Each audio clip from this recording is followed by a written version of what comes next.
Hey there, and welcome back to Utility Sports. We do have another first-round NFL mock draft for you, brought to you by Sheldon. He will be making the selections for this video. If you are new to the channel, hit that subscribe button. We don't want you to miss any NFL mock draft content. Also, please leave a like if you do enjoy the content that you see in this video. Starting off with number one, we have the Detroit Lions. A lot of question marks. They're still winless, but they do have one tie to kind of hang their hat on. Sheldon, at this juncture, does it make sense to add a quarterback to this current roster, or do you want to just go best player available? For the Lions, they got to go best player available. Now, I'm not a believer in Jared Goff. I don't think that he's the long-term answer. I know that they've got him on the books because of the contract the Rams gave him so many years ago that you and I thought was terrible at the time they handed that out to him. But they're stuck with him currently, and I think that they just have to focus on building up the edge play on that team, and that's going to be Kayvon Thibodeau here out of Oregon. He hasn't played a ton this year for the Oregon Ducks because of injury, but when he's played, he's been magnificent. I think is far and away the best player in the class. I think he's going to be the most consistent coming into the NFL year one and for throughout his career. I think that, the edge position tends to translate a little bit better, especially at the top of the draft. I think Kayvon Thibodeau going to be a very, very good selection here for Detroit, and their focus is building that front seven. Absolutely. They are definitely focused in on that front seven. Plus, like you said, the pass rushers generally translate pretty well to the NFL level, especially when you're picking towards the top here.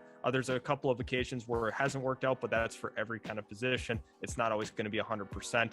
At number two, we have the New York Jets really in trying to figure out, what the issue is with the roster. They're not healthy, inconsistent player across the board. And if you're the New York Jets, there's a lot of talent, obviously, at the board at number two. Do you really want to help out this defense, or is there an offensive player that could really aid the development of Zach Wilson? Based off of where their second pick in this first round is currently sitting 6th overall, I feel like they're actually going to go with a position here where there's a little bit more gap. And remember here, we're mocking what we think will happen. Joe Douglas loves to take offensive linemen in round one. He's done it so far with Mekhi Becton and Elijah Vera Tucker in his first two drafts with the New York Jets. And I think he's going to go a third time here, and he's going to take Evan Neal out of Alabama. The thing about Evan Neal here, very athletic, which we know that Joe Douglas loves to look at for offensive linemen, and also someone who has history playing at right tackle. Once Zach Wilson's back healthy for the Jets, they need to find ways to protect him. They got the left tackle, they got the left guard, they made a trade for Laurent Duvernay-Tardif, who I think they're going to want to bring back next season. You bring in Evan Neal, and you've got 4 solidified starters. They have to figure out a long-term answer at that center spot. I don't love what they currently have, but I think Evan Neal comes in. I think he's far and away the best tackle in this class. They take him 2nd overall here, which is maybe a little bit early. There's some really good defensive players they're passing on, but we know Joe Douglas wants to get offensive line play. Evan Neal, the best in this class. He's really looking for that athleticism at number two. I think it makes a lot of sense. Based on some of the comments he made about Mekhi Becton as soon as he drafted him, I think the same can be said for Evan Neal. At number three, we have Jacksonville. Jacksonville, once again, had a really brutal loss to San Francisco. And looking at this team, there are needs all over the place. You have to look at the corner spot potentially, the safety spot, another key need, and the tackle spot. Those are the big issues they have now. Thankfully, there are a lot of players to be able to fill those voids. There's a lot of different options for him. Cornerback makes some sense here with Derek Stingley. Safety makes some sense with Kyle Hamilton. And even edge, going back and getting a guy like Aiden Hutchinson could make some sense as well. They need some more pass rush. They need better cornerback play. Of course, trading away C.J. Henderson for a 3rd-round pick and Dan Arnold earlier this year kind of opened up that cornerback spot again, even though they took Tyson Campbell 33rd overall last year. And then safety, you mentioned it, Austin. Guys like Winger just are not going to get the job done as starting safeties in the NFL. But for me, positional value, Derek Stingley's the pick here.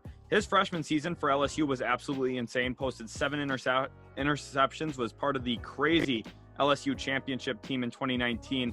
Hasn't had the takeaways like we've seen him historically have the last 2 seasons. But I think he's growing as a coverage corner. I think he's a little bit stickier even than he was in 2019. And I think his hips, fluidity, and man coverage make him worthy of the number 3 overall selection. Yeah, high upside with Derek Stingley.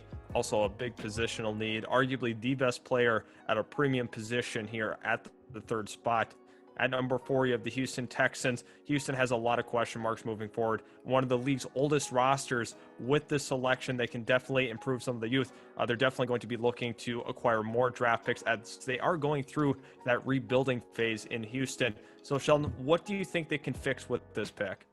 At the end of the day here, I think Matt Corral ends up on the Houston Texans 4th overall. If they fall outside the top 3, I see them going quarterback, and Matt Corral's the guy. He has a laser arm throws it with extreme velocity. Also has a very quick throwing motion. I like what he brings out of Ole Miss with his legs as well.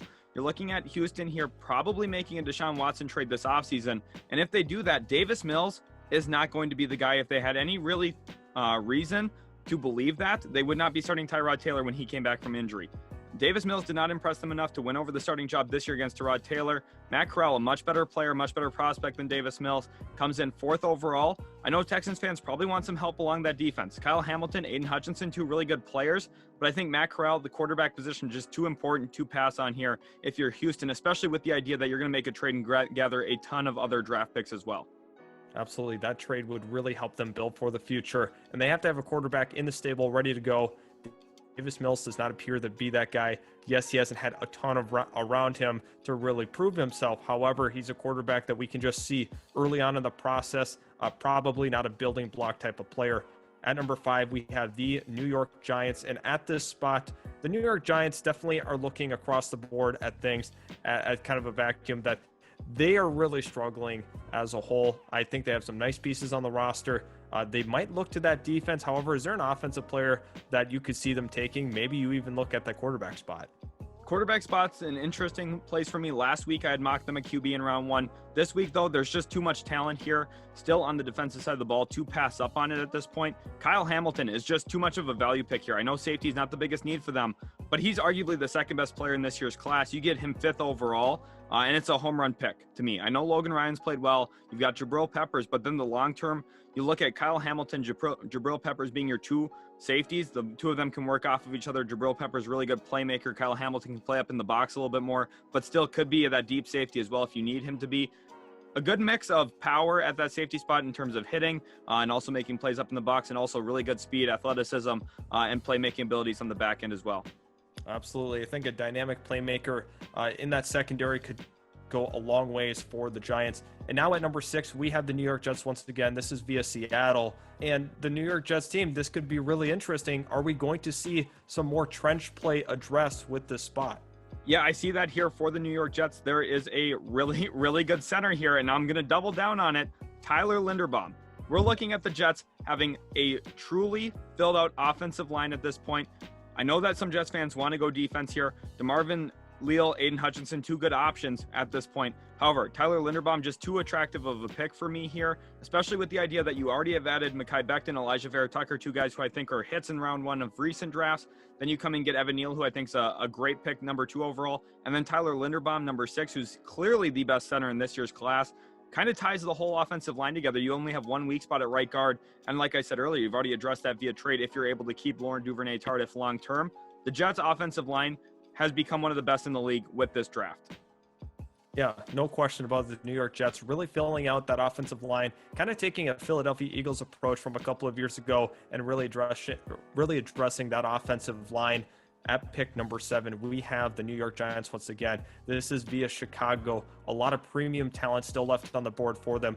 Aiden Hutchinson could be a big target here. He is the target for the New York Giants. He's just too good to pass up on here. A really, really good pass rusher, I believe, has over 8 sacks this season for the University of Michigan. And they've got a big game this week, Michigan does, against Ohio State. I think Aiden Hutchinson is going to play a big role in that one as well. Aiden Hutchinson goes here to the New York Giants. They find the pass rusher that they need across from Leonard Williams. And you're looking at adding 2 premium defensive talents in one draft class with Kyle Hamilton and Aiden Hutchinson. They did so well last year in that trade with the Chicago Bears, centered around Justin Fields, and it pays dividends here, grabbing Aiden Hutchinson. This is an A-level draft for the New York Giants at this point, with those high draft picks, definitely capitalizing on the big trade that they had made last season.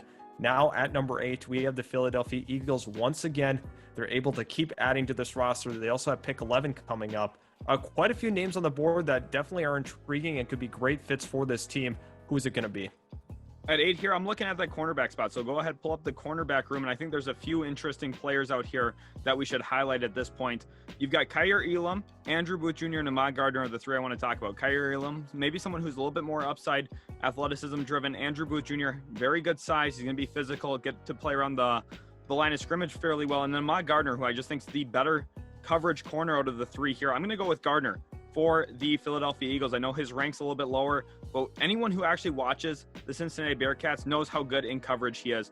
There's a ton of stats around online too about Ahmad Gardner. If you don't know him, look him up because he has been playing so well in his career for Cincinnati. This year, they're ranked top 4 in the AP Top 25. Currently, Ahmad Gardner, a big reason why. Absolutely. Philadelphia goes ahead and secures that back end. They definitely need help at that corner spot and address a humongous need. And now you're here at number 9 with the Atlanta Falcons with no true backup plan at the quarterback position. We've seen Josh Rosen and Felipe Franks play a lot just last week, and they did not look very good in that game. Granted, small opportunity, small sample size, but I think it's clear and obvious that they don't have a true backup option at quarterback.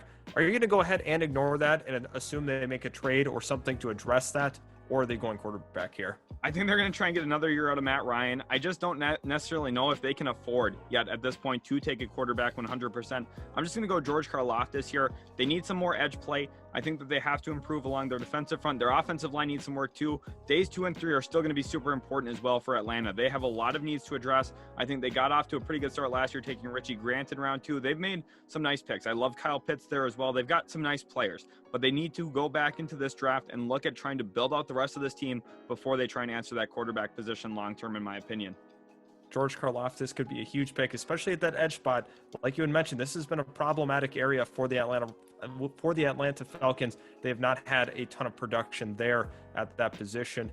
At number 10, we have the Washington football team, a team that's definitely in the mix once again, picking up the big win against Carolina. I think this team very well could look at that quarterback spot. Once again, not a true long-term option on the roster. Taylor Heineke can be a nice plug-and-play guy, but not a true franchise quarterback.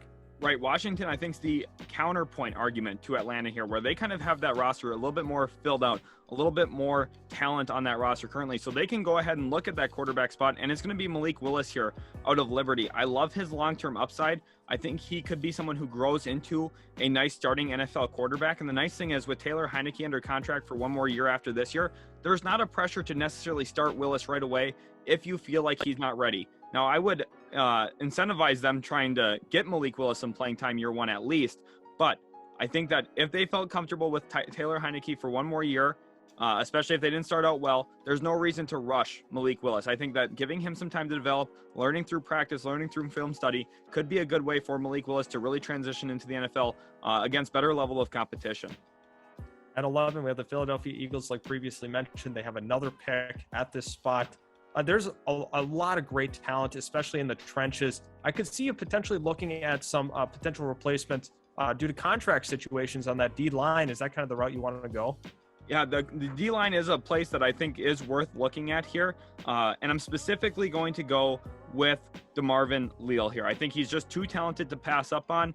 I almost mocked him 6th overall to the New York Jets. He's that good of a player. I could see him going very easily in the top 10. Have him going 11th here. This is extremely good value for Philadelphia. They need a little bit of help along the edge spot. I think he comes in, replaces some of their expiring contracts. And we've seen the Eagles spend a lot of time and a lot of money with some of their players that they felt like they did want to retain. We saw Dallas Goedert get paid, Avonte Maddox, for example. They haven't done so with some of their defensive line play. DeMarvin Leal going to be the long-term replacement there across that defensive front. He provides great versatility for this front seven.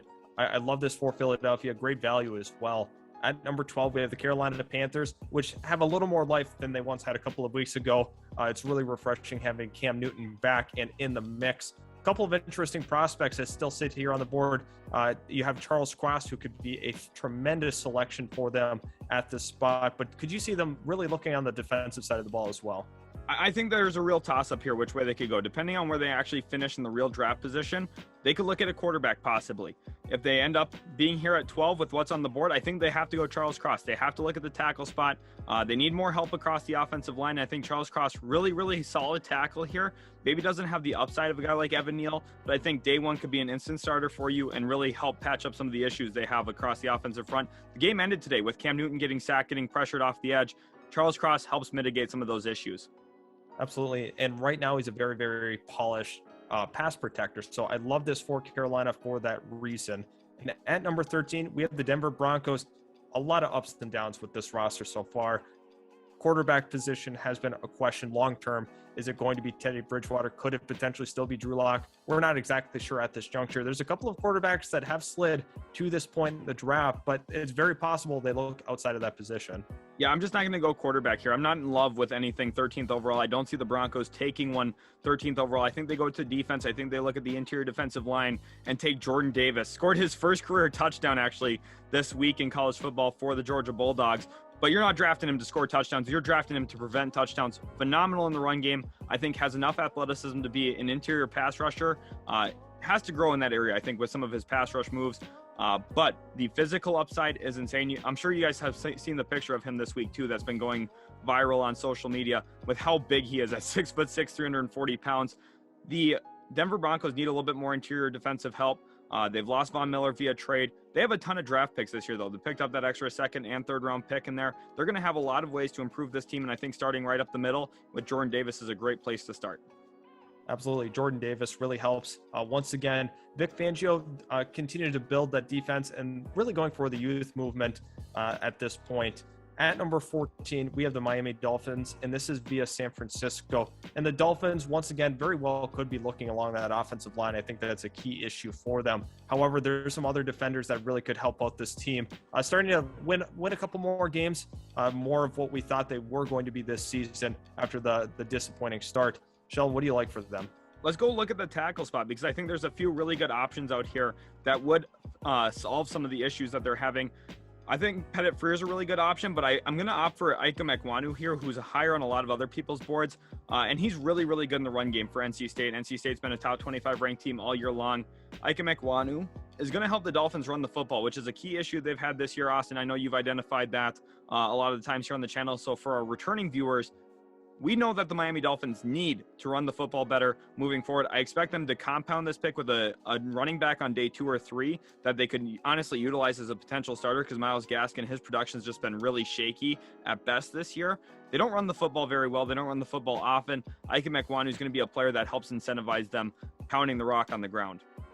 Yeah, you could definitely see a guy like Breece Hall in that second round help out a team like Miami, or later on in the third round. There's a couple of guys that you can address with that spot.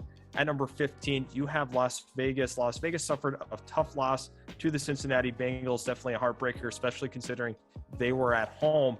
And now with this Raiders team, obviously they've lost a lot of talent over the last couple of weeks. First round talents as well. So at 15, I think there's a couple of receivers that could potentially replace Henry Ruggs. Is that the position you want to go, or is there somebody on defense that you could look to?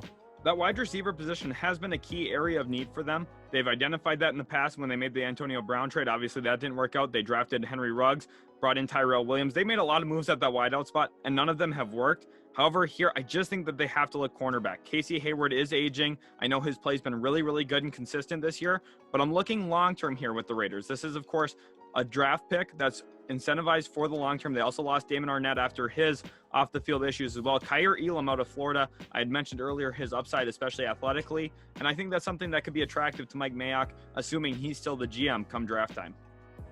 Yeah, absolutely. Another guy that could be in consideration there is Andrew Booth Jr. He loves to take from Clemson. He loves those big programs. Florida is another one of those big programs he might be comfortable selecting from as well. At 16, we have the Philadelphia Eagles. This is via Indianapolis. And I know, Sheldon, you like where this Eagles draft has gone so far, but they can really compound and build on this draft with the 16th spot. A ton of talent here for the Eagles. So far, we've seen the Eagles really beef up that defense, adding 2 great defensive talents. Here, I think that they have to go back to the offensive side of the ball, though. And I'm going to look at wide receiver, which might be surprising here. It's a different direction than what we've been taking them. In some of our previous mock drafts, it's Drake London here out of USC. For me, he's just too much of a problem for other teams. We've seen Devontae Smith have his breakout now. He's finally starting to play the way a lot of us expected him coming out of college. Jalen Hurts and him have gotten on the same page. Now imagine trying to match up with not only Devontae Smith, but Drake London as well. Every single week you add another really great outside wide receiver. Stands at 6'5", runs like a gazelle, can high point the football better than anyone in this class. And he's also going to be a zone coverage killer. He knows where to sit in zones. He knows how to work across the middle of the field when asked to. He's going to be really good, has a natural feel for comeback routes and curl routes. I think he's a great combination pairing at wide receiver with Devontae Smith for the long term. Drake London, a phenomenal grab, 16th overall. Now, Drake London could be a huge get for this team, especially he's going to help in that red zone. You have guys like Dallas Goedert that are there, but you need one more true red zone guy. I think Drake London is that missing element for them. At 17, we have the Cleveland Browns. We talked about it a lot on this channel. The need for another edge rusher opposite of Myles Garrett. Can they get that done with this pick?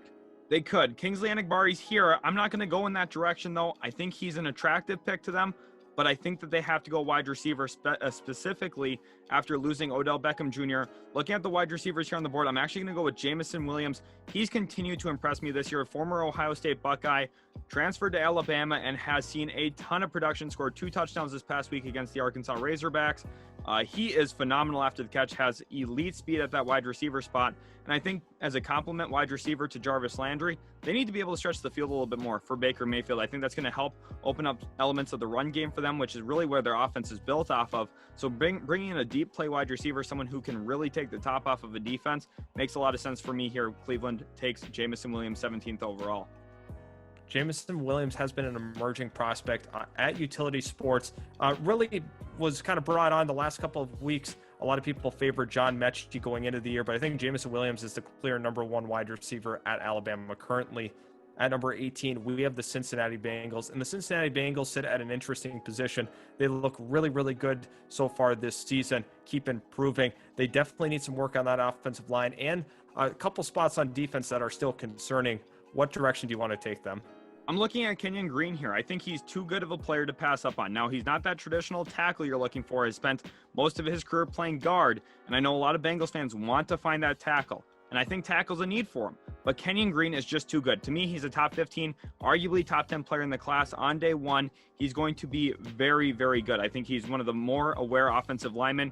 He reminds me of Quentin Nelson in a lot of ways, the way he's able to help out in blitz assignments, the way he's able to move across the offensive line. He's going to be able to pull. He's going to be able to do a lot of different things. I love watching him. Every single little bit of film I've seen on him has impressed me immensely. And I think the Bengals here get the best player that they could possibly take, 18th overall. Yeah, Kenyon Green, one of those freakish athletic linemen that can get out in space and really help you out in that run game. Really could aid the run game for Joe Mixon and this team. I love the Kenyon Green pick for Cincinnati. At 19, we have New Orleans. New Orleans has some question marks at the wide receiver spot. It has been a very, very popular pick for us to go wide out. But are you going to go against the grain?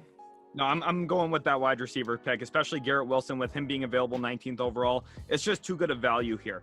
Over the last 3 weeks of college football, he's had 7 touchdowns in those 3 games. He's been crazy good for the Ohio State Buckeyes. Last week in their thrashing of Michigan State, Garrett Wilson ended up putting up a 77-yard touchdown catch, had 2 touchdowns in that game, I believe about 125 yards through the air.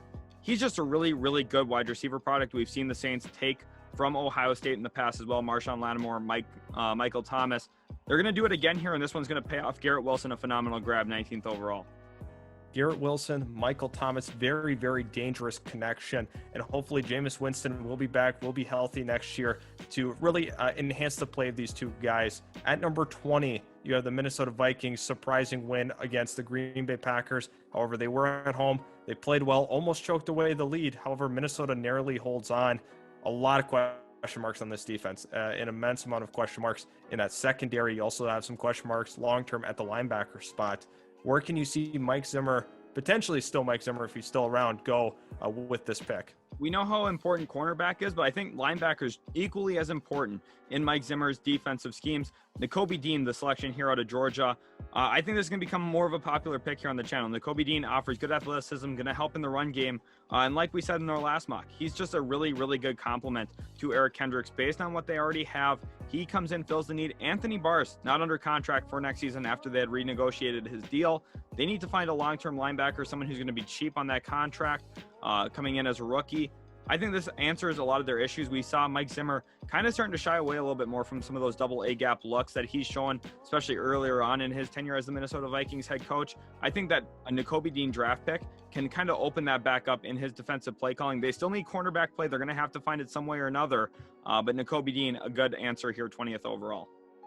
Might look at the free agent market or potentially in the trade market for that other corner. At 21, we have the LA Chargers. And the Chargers at this juncture, there's a couple of things that you could highlight. One of them being another edge rusher, and there's a really good one still available. Just curious to see, are you really willing to take the risk here on Kingsley Enagbare? I'm not taking him here yet at this point. I think that they have to look wide receiver. Mike Williams is going to get paid this offseason by some team or another, and my guess is it's not going to be the Los Angeles Chargers. It's going to be Treylon Burks here out of Arkansas. He was equally as impressive as Jamison Williams in that Alabama-Arkansas game. He can make plays after the catch. He's going to be a nice big body wide receiver on the outside, can function in the red zone. And again, I've been talking about compliments. Key part of roster building is finding guys who can answer in areas that you already don't have, especially if you lose a guy like Mike Williams. You need someone who can stretch the ball down the field, make plays after the catch. That's Treylon Burks here. Keenan Allen, we know how good of a route runner he is. Treylon Burks kind of gives you some of that dynamism you don't have with Keenan Allen, and I think that's a phenomenal grab, 21st overall, in what I think is a really, really good wide receiver class. Yeah, absolutely. Really, really good wide receiver class. Treylon Burks fits in perfectly for the Chargers if they do lose Mike Williams this offseason. At number 22, we have the Buffalo Bills. Once again, really trying to figure out, are they the true AFC contenders that we once thought them to be? I think the answer still is yes to that. They're just going to work out a couple of things. How can they improve this roster? Well, it's going to be starting here with the cornerback spot, Andrew Booth Jr., and I think this makes a lot of sense with the Bills' draft history. In recent years, we've seen them take Josh Allen, who's a moldable, projectable quarterback. We saw them take Gregory Rousseau last year, who's a big-time physical edge with good speed, good athleticism. The Bills like to draft based off of potential and then coach those guys up. Andrew Booth Jr. here, another example of that. I think that he's someone who needs a little bit more work enhancing his coverage skills, but like I said earlier in the video, he is very, very good around the line of scrimmage. He's going to be able to be a press corner, and I think there's a lot of value to that for Buffalo, especially when you look at some of their matchups. The Chiefs, I think Andrew Booth Jr. could help eliminate parts of the field with his ability to press at the line. He's also going to be very good in the run game defensively, and I think the Bills get a really good player, and Sean McDermott's going to coach this kid up.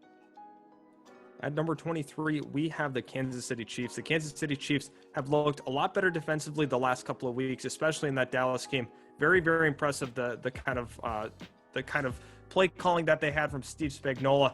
I love what I've seen from this defense, definitely stepping up big time. I still don't think that even this game is going to make you shy away from taking some sort of defender. Yeah, that's correct. And I'm going back into the cornerback room as well here because L'Jarius Sneed played really, really great today. The Dallas Cowboys did not get into the end zone. And when the Chiefs are playing their best defensively, it's because they're getting consistent, good cornerback play, and Steve Spagnuolo is sending some heat. So here I'm going to go back to the cornerback room, and we're going to go take a guy who we've seen on the national stage quite a bit. That's Darian Kendrick, now playing for the Georgia Bulldogs, spent over half of his career with the Clemson Tigers, and really shined in a lot of big stages. Of course, a lot of people reference the game against LSU in the 2019 National Championship, where he got turned around quite a bit. Let's be honest, Justin Jefferson and Jamar Chase have been doing that to a bunch of people every single week of the NFL so far. That was not just Darian Kendrick playing poorly. That was more of a testament to how good those two wide receivers are. Darian Kendrick, I think, comes in. He's lengthy at 6'1", has good arms, and I think in coverage can be a playmaker as well for them. Absolutely. A zone-oriented guy.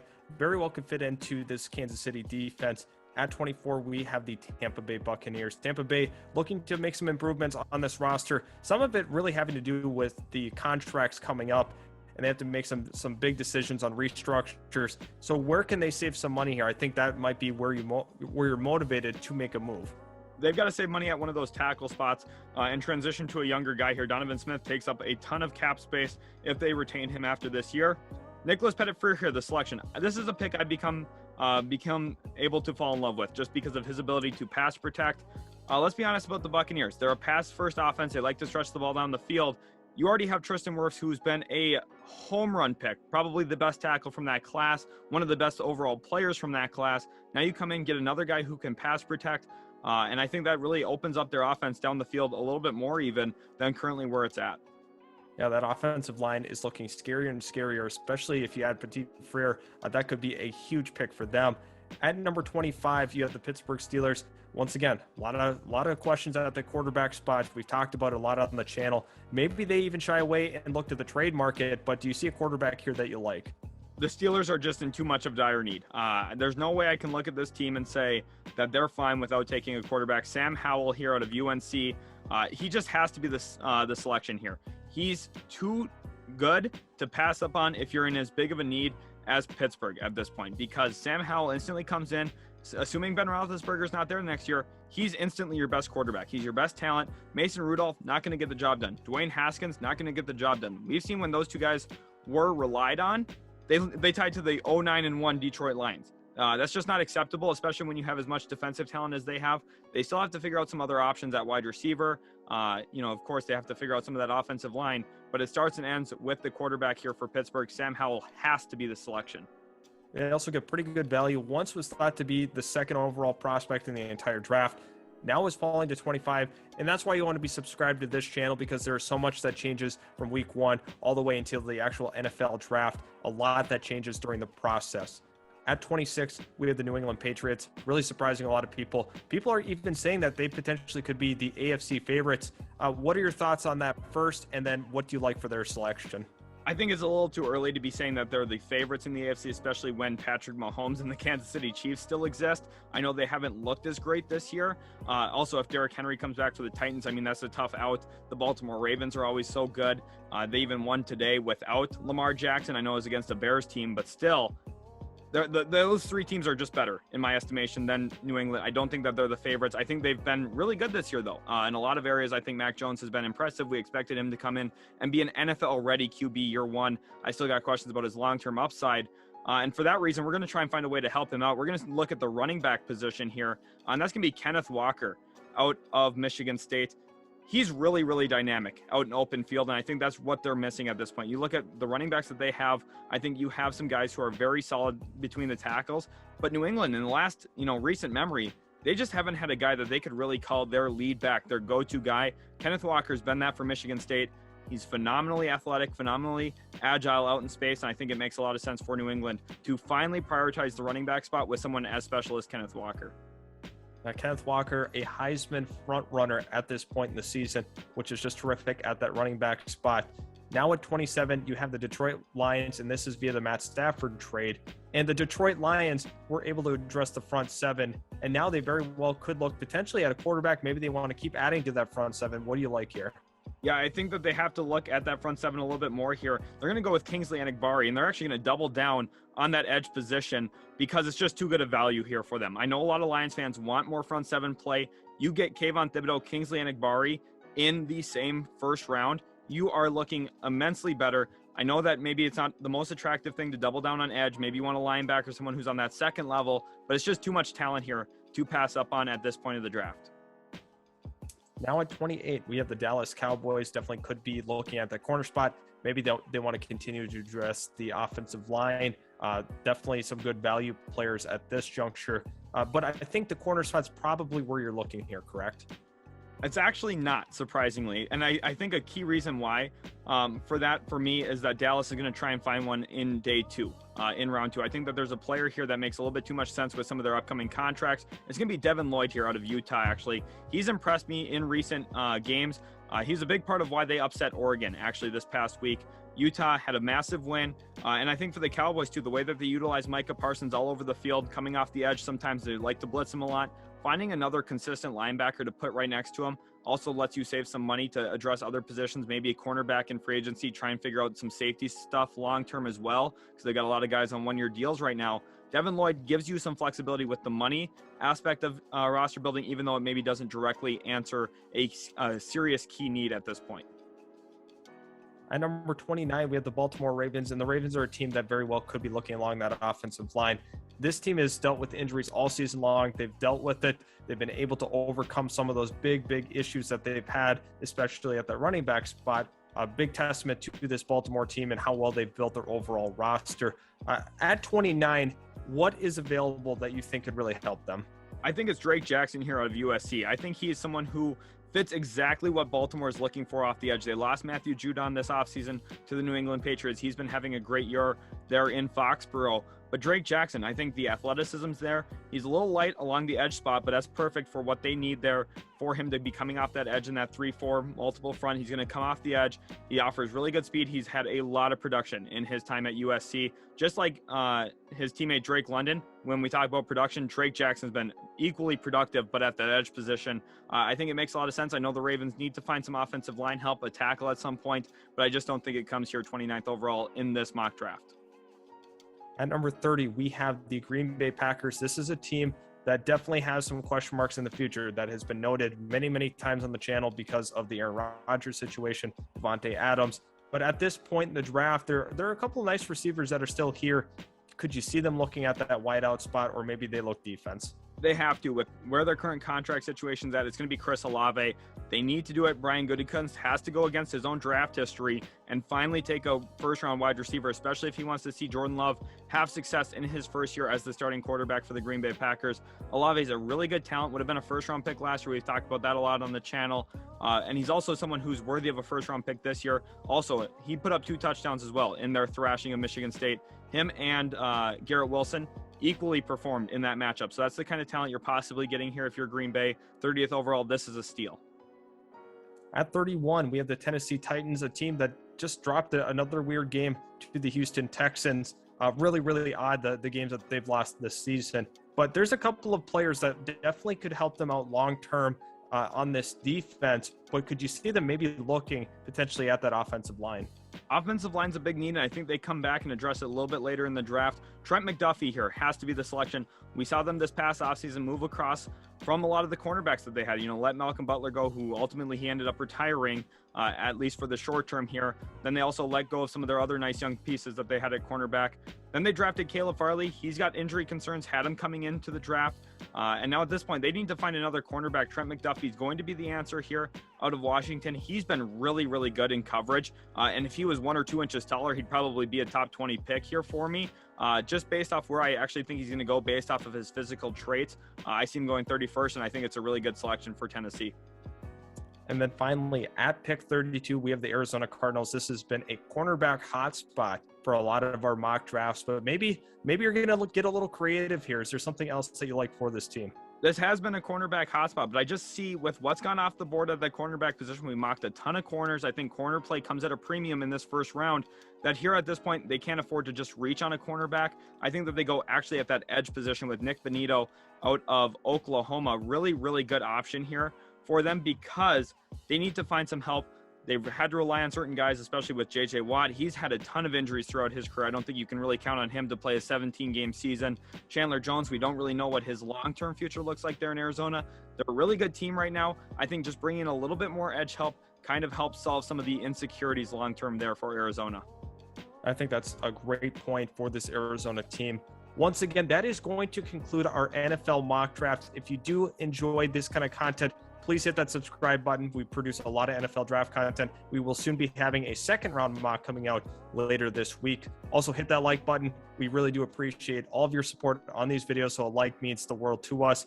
We do appreciate you coming by, stopping, watching the video. Once again, we can't appreciate it enough, and we hope to see you guys in our next video.